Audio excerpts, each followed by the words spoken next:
Hello students, स्वागत है आप सबका वीवीएन सर्च कॉमर्स क्लासेस की एक और नई वीडियो में।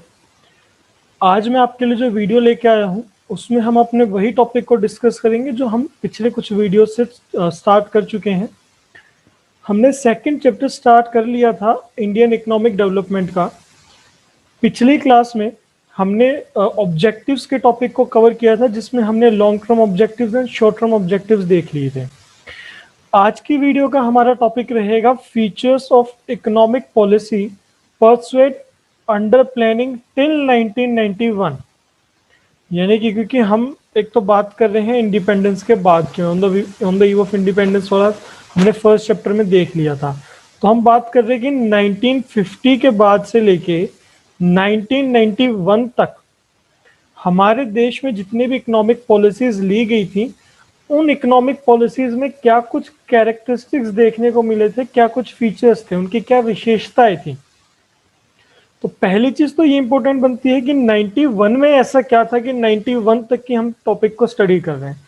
तो जो 91 तक के फीचर्स थे उनमें बहुत ज्यादा चेंज देखने को मिला था 91 के बाद, क्योंकि 91 में जैसा आपको पता है न्यू इकोनॉमिक रिफॉर्म्स आए थे, एलपीजी पॉलिसीज आई थी, जिसके कारण हमारी जो थिंकिंग थी वो बिल्कुल चेंज हो गई थी। यानी कि जो एटीट्यूड, जो अप्रोच गवर्नमेंट फॉलो कर रही थी अंटिल 1991, वो 91 के बाद बिल्कुल चेंज हो गया था। तो हमें पहले तो 91 तक के टाइम पीरियड में देखना है कि क्या कुछ फीचर्स थे, कैसी विशेषताएं थी, क्या एटीट्यूड था हमारी गवर्नमेंट का। तो इसमें हमारा सबसे पहला फीचर आता है heavy reliance on public sector. Heavy reliance on public sector यानी कि 91 से पहले जितनी भी पॉलिसीज अडॉप्ट की जा रही थी उसमें मेन जो रोल था वो पब्लिक सेक्टर को सौंपा गया था। मेन रोल पब्लिक सेक्टर को सौंपा गया था और जिम्मेवारी पब्लिक सेक्टर की ज्यादा थी देश की इकोनॉमिक ग्रोथ करने की। ज्यादा भरोसा पब्लिक सेक्टर पे जताया गया था as compare to the private sector. अब हमें इस बात का कैसे पता चलता है? हमें पता चलता है जो इंडस्ट्रियल पॉलिसी रेजोल्यूशन है 1956, जिसे शॉर्ट में आईपीआर भी कहा जाता है, इसे हम और डिटेल में आगे आने वाले चैप्टर में जो इंडस्ट्रियल सेक्टर से रिलेटेड चैप्टर है उसमें पढ़ेंगे। बेसिकली इस पॉलिसी में इस रेजोल्यूशन में 3 शेड्यूल थे, शेड्यूल ए, शेड्यूल बी, शेड्यूल 3, जो कि इंडस्ट्री से रिलेटेड ही थे, जिसमें बताया गया था कि कौन कौन सी कंपनी कितना काम कर सकती है, कहाँ कहाँ कौन कौन से सेक्टर्स जो है ज्यादा इन्वॉल्व होंगे। तो उसका शेड्यूल ए जो है वो ये कहता था कि 17 industries they were reserve for public sector. यानी कि 17 इंडस्ट्रीज ऐसी थी जिन्हें आइडेंटिफाई करके उनको अलग से ये रख दिया गया था कि भाई इन इंडस्ट्रीज में तो सिर्फ और सिर्फ पब्लिक कंपनीज ही काम कर सकती है, कोई प्राइवेट व्यक्ति इन इंडस्ट्रीज को ओपन नहीं कर सकता। जबकि इसके अगेंस्ट हम देखें तो केवल और केवल 12 इंडस्ट्रीज जो थी वो प्राइवेट सेक्टर के लिए रिजर्व की गई थी। तो यही से पता चलता है कि ज्यादा डोमिनेंस किसकी थी? पब्लिक सेक्टर की डोमिनेंस ज्यादा थी। अब बात आती है कि ऐसी सोच क्यों अडॉप्ट की थी सरकार ने? भाई सरकार ने क्यों पब्लिक सेक्टर के ऊपर ज्यादा भरोसा जताया था? तो उसके 2-3 रीजन थे। पहली चीज तो एक तो क्योंकि हमारा जो देश था वो एकदम मतलब पुअर ही था, क्योंकि इंडिपेंडेंस मिली थी, ज्यादा कुछ इकोनॉमिक ग्रोथ थी नहीं, पर कैपिटा इनकम ज्यादा लोगों की थी नहीं। तो बहुत ही कम इंडिविजुअल्स ऐसे थे जिनकी इतनी कैपेबिलिटी थी कि जो देश की ग्रोथ को बढ़ा सके। और हमारे देश को बहुत ज्यादा इन्वेस्टमेंट की जरूरत थी, बहुत ज्यादा ग्रोथ की जरूरत थी, अगर वो ये चाहते थे कि हम सही ट्रैक पे आ सके, क्योंकि हम बहुत पीछे थे, हम बहुत स्टेगनेंट एंड बैकवर्ड थे। अब उस स्टेगनेंट एंड बैकवर्ड से हम अगर वाइब्रेंट इकोनॉमी बनना चाहते थे तो बहुत बड़े लेवल पे इन्वेस्टमेंट की जरूरत थी, जो कुछ गिने चुने इंडस्ट्रियलिस्ट के बस की बात नहीं थी। इतनी हैवी इन्वेस्टमेंट के लिए सिर्फ और सिर्फ पब्लिक सेक्टर ही ये काम कर सकती थी, प्राइवेट सेक्टर उस टाइम पे इतनी कैपेबल नहीं थी। दूसरी चीज, क्योंकि हमारी इकोनॉमी सोशलिस्ट पैटर्न के ऊपर डिपेंडेंट थी, यानी कि सोशल वेलफेयर को ज्यादा इंपॉर्टेंस दी जा रही थी, तो मन में ये डर भी था कि अगर पब्लिक सेक्टर की डोमिनेंस ना हो, यानी प्राइवेट सेक्टर ही ज्यादा काम करेगा, तो प्राइवेट सेक्टर तो प्रॉफिट मैक्सिमाइजेशन के लिए काम करेंगे, तो ऐसा ना हो कि प्रॉफिट मैक्सिमाइजेशन के चक्कर में हमारे देश में सोशल वेलफेयर ही ना हो पाए। तो एक तो सोशल वेलफेयर को निभाने के लिए, दूसरी चीज to kick start the growth process, ये दो ऑब्जेक्टिव्स पूरे करने के लिए पब्लिक सेक्टर के ऊपर ज्यादा भरोसा जताया गया था। तो पहला फीचर हमारा ये था कि इन 40 साल के दौरान 1951 से 1950 के आसपास से लेकर 1991 तक सरकार के जितने भी पॉलिसीज रही उसमें पब्लिक सेक्टर का रोल ज्यादा रहा, पब्लिक सेक्टर के ऊपर भरोसा ज्यादा जताया गया था। तो ये था हमारा पहला फीचर। सेकंड फीचर है आपका regulated development of private sector.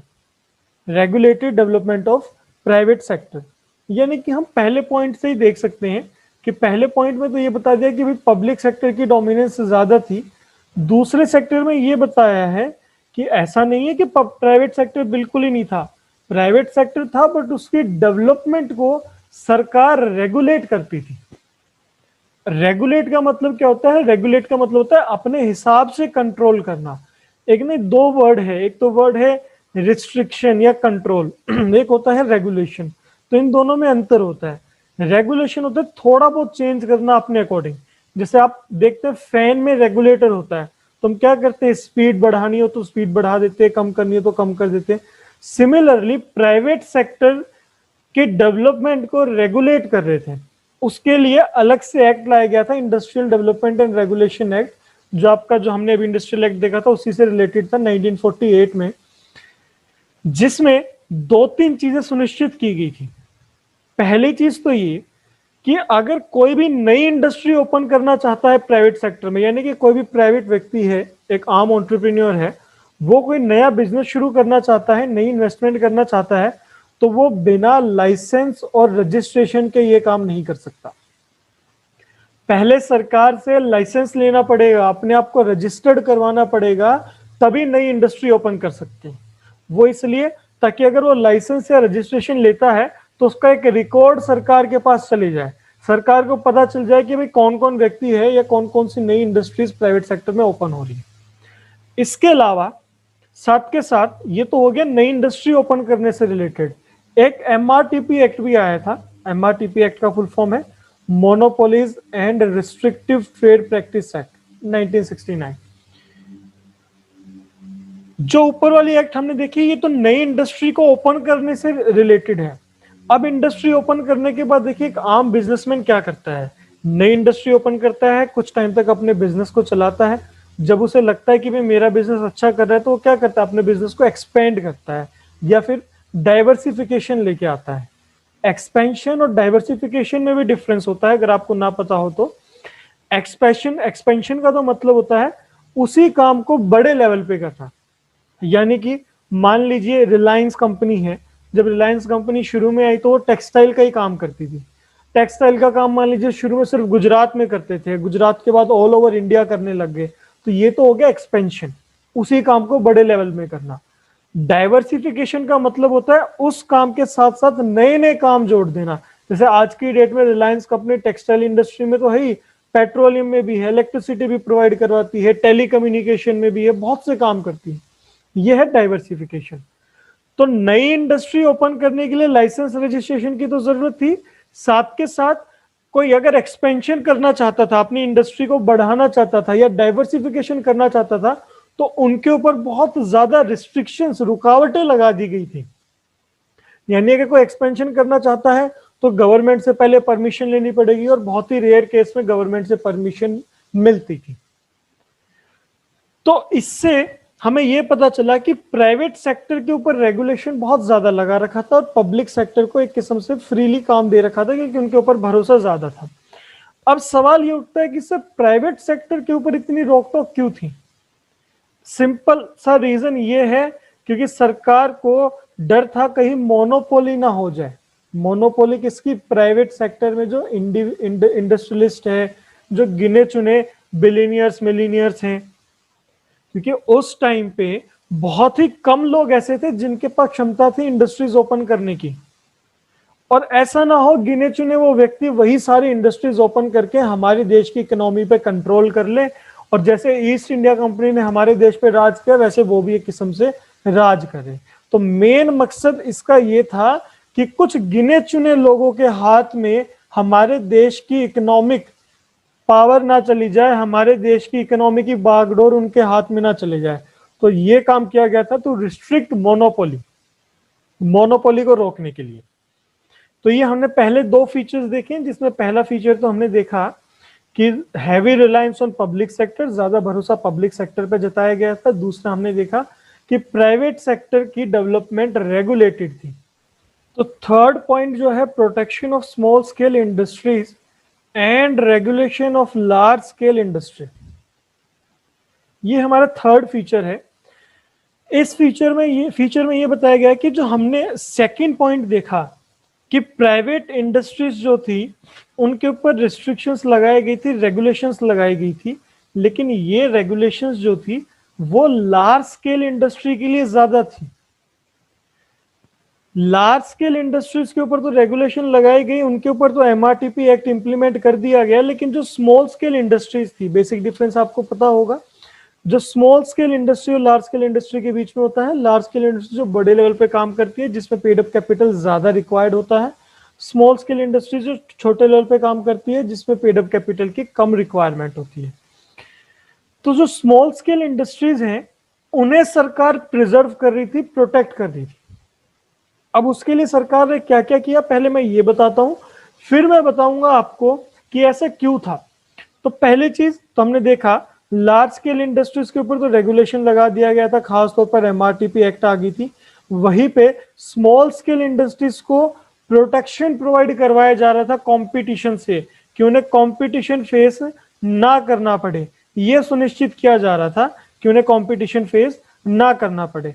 उसके लिए उन्होंने क्या किया, सरकार ने क्या कदम उठाया, सरकार ने यह कदम उठाए कि कुछ स्पेसिफिक एरियाज को रिजर्व कर दिया गया था। यानी कि कुछ जगह सरकार ने ढूंढी, पहचानी और उन जगह को रिजर्व कर दिया कि भाई इन जगह पे तो सिर्फ और सिर्फ स्मॉल स्केल इंडस्ट्रीज ही काम करेगी और कोई इंडस्ट्री यहां पे काम नहीं कर सकती।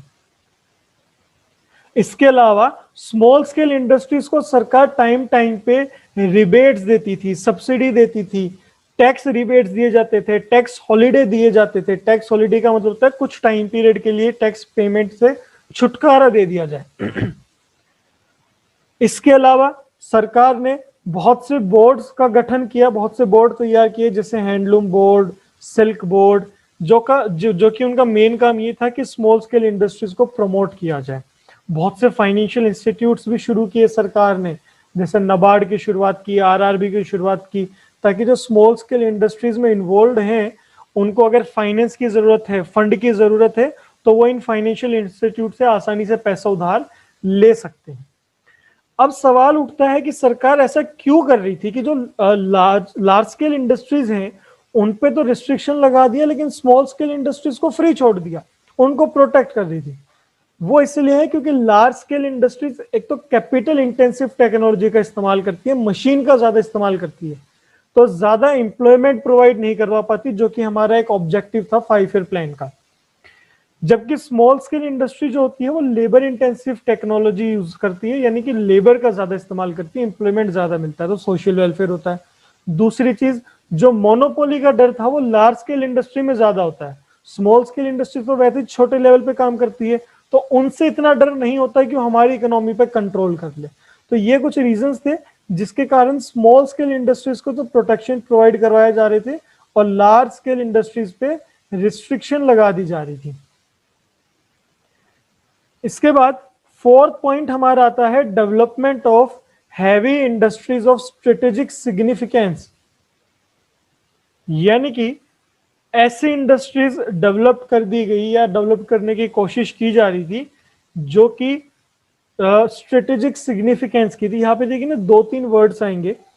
पहली चीज तो हैवी इंडस्ट्री, फिर इंडस्ट्री ऑफ स्ट्रेटेजिक सिग्निफिकेंस, फिर एक वर्ड यहां पे आप देखेंगे यूनिवर्सल इंटरमीडिएटरीज।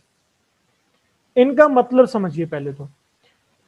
हैवी इंडस्ट्री वो इंडस्ट्री होती है जो कैपिटल गुड्स को तैयार करती है, जो मशीनरी को तैयार करती है, या फिर ऐसी चीजों को तैयार करती है जिनके इस्तेमाल से बाकी गुड्स तैयार होते हैं, जैसे कि यहां पे बता रखे हैं electricity, engineering goods, iron and steel industry.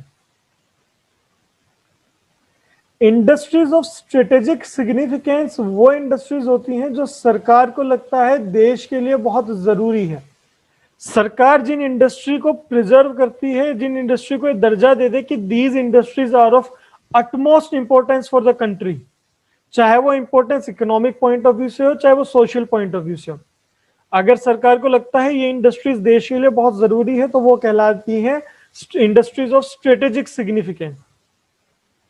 Universal intermediaries का मतलब होता है ऐसी इंडस्ट्रीज जिनका इस्तेमाल या फिर ऐसी इंडस्ट्रीज जो ऐसे गुड्स को तैयार करती है जिनका इस्तेमाल लगभग हर इंडस्ट्री करती है अपने खुद के गुड्स तैयार करने के लिए।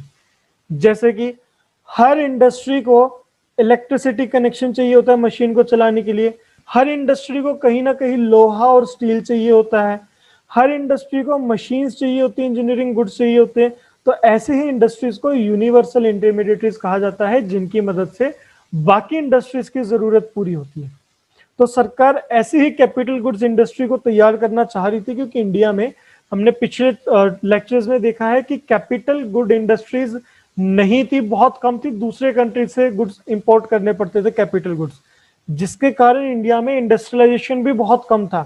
तो ये सरकार के प्रायोरिटी बेसिस पे था, प्राथमिकता थी सरकार की कि इन इंडस्ट्रीज को ज्यादा से ज्यादा डेवलप किया जाए ताकि इनके कारण इंडस्ट्रियलाइजेशन भी ज्यादा से ज्यादा हो।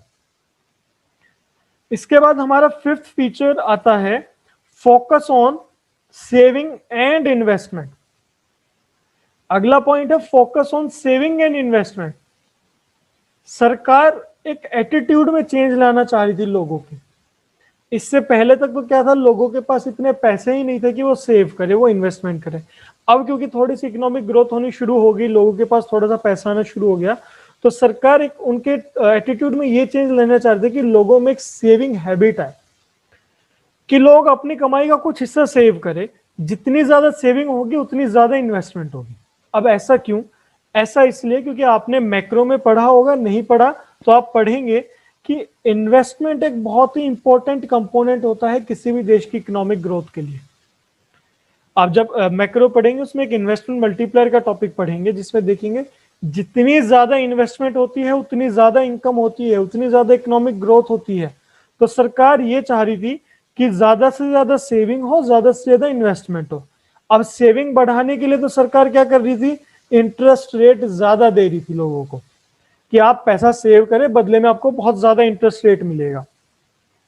इन्वेस्टमेंट बढ़ाने के लिए सरकार उन्हें मोटिवेट कर रही थी, इंड्यूस कर रही थी, लालच दे रही थी कि सब्सिडी देना, कैपिटल ग्रांट्स देना, इस तरीके की छूट दे रही थी कि लोग थोड़े से लालच में आए, उन्हें इंड्यूसमेंट मिले और ज्यादा से ज्यादा इन्वेस्टमेंट करें। इन्वेस्टमेंट से देश में इंडस्ट्रियलाइजेशन होगा, इकोनॉमिक ग्रोथ होगी। सिक्स्थ फीचर है प्रोटेक्शन फ्रॉम फॉरेन कंपटीशन। अगला फीचर ये था क्योंकि हमारी डोमेस्टिक इंडस्ट्री में शुरुआती कदम में थी, बहुत ज्यादा डेवलप नहीं थी, वो उन्होंने अपना सफर तय किया था, और जो फॉरेन इंडस्ट्रीज थी वो बड़े लेवल पे थी, वो बहुत हाई लेवल पे थी हमारी डोमेस्टिक इंडस्ट्रीज के मुकाबले। तो उनके साथ कंपीट करने की कैपेबिलिटी अभी डोमेस्टिक इंडस्ट्रीज में नहीं थी। तो सरकार को यह डर था कि अगर हम इंपोर्ट एंड एक्सपोर्ट बिल्कुल ओपन कर देंगे तो हमारी डोमेस्टिक इंडस्ट्रीज को फॉरेन कंपटीशन फेस करना पड़ेगा। ऐसी कंपनीज के साथ कंपटीशन फेस करना पड़ेगा जो पहले से बहुत ज्यादा कैपेबल है, जिनके पास अच्छी क्वालिटी के मशीन्स है, हाई टेक्नोलॉजी है, और वो उस कंपटीशन को फेस नहीं कर पाएगी और कहीं वो पीछे रह जाएगी। तो फॉरेन कंपटीशन से बचाने के लिए सरकार ने जो इंपोर्ट्स थे, एक्सपोर्ट्स थे, वो रिस्ट्रिक्ट कर दिए थे। अब फॉरेन कंपटीशन या फॉरेन ट्रेड को रिस्ट्रिक्ट करने के दो तरीके होते हैं। दो तरीके कौन से होते हैं? एक तो होता है ज्यादा टैरिफ लगा के, एक तो होता है टैरिफ रिफॉर्म्स। टैरिफ का मतलब टैक्स, ज्यादा टैक्स लगा के। अगर इंपोर्ट ड्यूटी बढ़ा दें, एक्सपोर्ट ड्यूटीज बढ़ा देंगे, तो जो गुड मान लीजिए 100 रुपए का सामान है, उस पर 200 रुपए का टैक्स लगा दिया तो वही सामान 300 का मिलेगा। अगर महंगा मिलेगा तो लोग कम खरीदेंगे। तो एक रास्ता तो होता है टैक्स बढ़ा के, दूसरा होता है क्वांटिटेटिव रिस्ट्रिक्शन लगा के, जिसे हम कोटा भी बोल देते हैं। कोटा, कोटा होता है क्वांटिटी पे रिस्ट्रिक्शन लगा के, यानी सरकार जब ये फिक्स कर दे कि आप किसी पर्टिकुलर गुड्स की लिमिटेड क्वांटिटी ही इंपोर्ट कर सकते हैं। मान लीजिए मुझे फोन परचेज करना है और सरकार ने रिस्ट्रिक्शन लगा दिया कि भाई एक व्यक्ति ज्यादा से ज्यादा 10 मोबाइल फोन इंपोर्ट कर सकता है, तो ये हो गया क्वांटिटेटिव रिस्ट्रिक्शन। जो टैरिफ है इसे क्वालिटेटिव रिस्ट्रिक्शन भी कहा जाता है। तो इस तरीके के दो रिस्ट्रिक्शन लगाए जाते हैं जिसके कारण फॉरेन ट्रेड कम होता है और फॉरेन कंपटीशन से बचाव होता है, ताकि जो हमारी डोमेस्टिक इंडस्ट्रीज हैं वो फ्रीली काम कर सके। 7th पॉइंट है फोकस ऑन इंपोर्ट सब्स्टिट्यूशन। ये इंपोर्ट सब्स्टिट्यूशन बहुत इंपॉर्टेंट है, इसे हम आगे भी पढ़ेंगे। 3 नंबर के क्वेश्चन में बहुत बार पूछा जाता है। इंपोर्ट सब्स्टिट्यूशन का दूसरा नाम ट्रेड सब्स्टिट्यूशन भी होता है। इंपोर्ट सब्स्टिट्यूशन या ट्रेड सब्स्टिट्यूशन का मतलब होता है कि अपने जो डोमेस्टिक प्रोड्यूसर्स हैं उन्हें प्रोटेक्ट करें, किससे? फॉरेन कंपटीशन से। कैसे? कि दूसरे देश से जो गुड्स इंपोर्ट हो रहे हैं उन्हें कम से कम किया जाए, यानी कि बेसिकली इंपोर्ट्स पे कंट्रोल कर देना और डोमेस्टिक प्रोडक्शन को बढ़ाना, कि भाई दूसरे देश से अगर गुड्स कम इंपोर्ट किए जाएंगे तो हमारे देश में जो डोमेस्टिक प्रोड्यूसर्स है वो फ्रीली गुड्स तैयार कर सकते हैं। अब इसके दो मकसद होते हैं। एक मकसद तो होता है डोमेस्टिक प्रोडक्शन को बढ़ाना, सेल्फ रिलायंट बनना, सेल्फ सफिशिएंट बनना, ताकि हम दूसरों के ऊपर निर्भर नहीं है, भाई हम जो सामान चाहिए खुद अपने देश में तैयार करेंगे, दूसरों से इंपोर्ट नहीं करेंगे। दूसरा मेन मकसद होता है फॉरेन कंपटीशन से बचना। ठीक है, इंपोर्ट सब्स्टिट्यूशन कैसे किया जाता है? अगर ये पूछ ले क्या क्या स्ट्रेटेजीज अपनाई जाती है, तो यही दो स्ट्रेटेजी होती है जो हमने पिछले पॉइंट में देखी थी। मेन मकसद इसका एक और भी था। हमारे देश पे या हमारे देश में उस टाइम पे फॉरेन एक्सचेंज की बहुत कमी थी। फॉरेन एक्सचेंज का मतलब होता है दूसरे देश की करेंसी, और फॉरेन एक्सचेंज बहुत ज्यादा जरूरी होता है इंपोर्ट बिल्स पे करने के लिए, बाकी चीजों के लिए। तो देखिए फॉरेन एक्सचेंज कम था, यानी विदेशी मुद्रा कम थी। जब आपके पास पैसा कम होता है तो आप क्या करते हैं? आप दो ही काम करते हैं, या तो आप अपने खर्चे कम कर लेते हैं या आप अपनी कमाई को बढ़ा लेते हैं। तो सरकार ने पहले वाला रास्ता अपनाया। सरकार के पास फॉरेन एक्सचेंज कम था तो उन्होंने ऐसा कदम उठाने के बजाय जिससे फॉरेन एक्सचेंज बढ़े, उन्होंने इंपोर्ट्स को रोक दिया कि भाई बहुत ही जरूरी सामान होगा वही इंपोर्ट करेंगे, नॉर्मल गुड्स इंपोर्ट करने की जरूरत नहीं, खुद अपने देश में तैयार करो।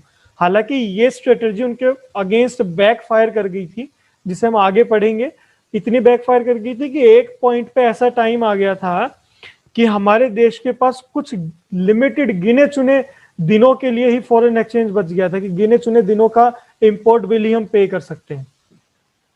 तो ये थे इसके जो फीचर्स हमने अब तक देखे। अब इसमें आपके दो फीचर्स और बचते हैं। 8th फीचर है आपका रिस्ट्रिक्शन ऑन फॉरेन कैपिटल। ये इसी से रिलेटेड पॉइंट्स है जो हम देख रहे हैं।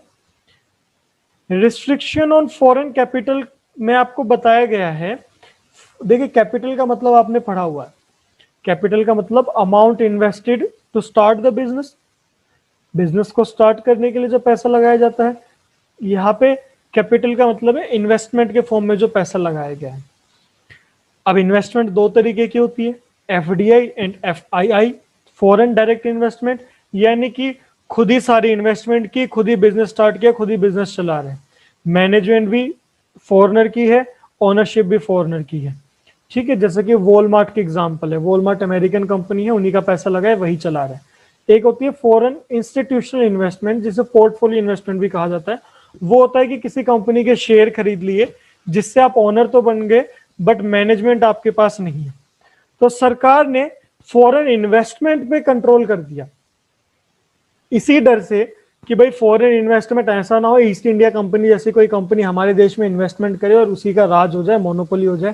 देखिए कुल मिला के बात ये थी, आपने वो सुना है कि दूध का जला छाछ भी फूक फूक कर पीता है, तो वही डर हमारी सरकार के मन में था, क्योंकि 190 साल तक हमारे ऊपर राज कर गए थे ईस्ट इंडिया कंपनी। तो डर ये था कि ऐसी ही नौबत दोबारा ना आ जाए।